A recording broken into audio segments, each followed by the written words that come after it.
কুরুক্ষেত্রের যুদ্ধ শেষ হয়ে যাওয়ার পর একদিন দ্রৌপদী ভগবান শ্রীকৃষ্ণকে জিজ্ঞাসা করলেন, হে গোবিন্দ, আপনি তো সবার প্রথমে এসেই আমাকে সাহায্য করতে পারতেন, তাহলে আপনি এত দেরি করলেন কেন? তখন ভগবান শ্রীকৃষ্ণ দ্রৌপদীকে বললেন, তুমি সবার প্রথম কার কাছে সাহায্য চেয়েছিলে?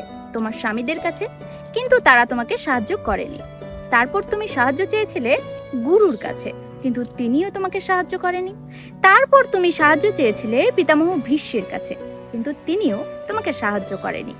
তারপর তুমি সাহায্য চেয়েছিলে রাজা ধৃতরাষ্ট্রের কাছে, কিন্তু তিনিও তোমাকে কোনো সাহায্য করেনি।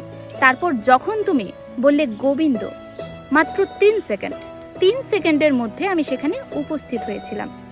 তুমিই তো সবার শেষে আমাকে ডেকেছিলে, যখন কোথাও সাহায্য পাচ্ছিলে না, তারপর তুমি আমাকে স্মরণ করেছো, অর্থাৎ সর্বশেষে তুমি আমাকে স্মরণ করেছো।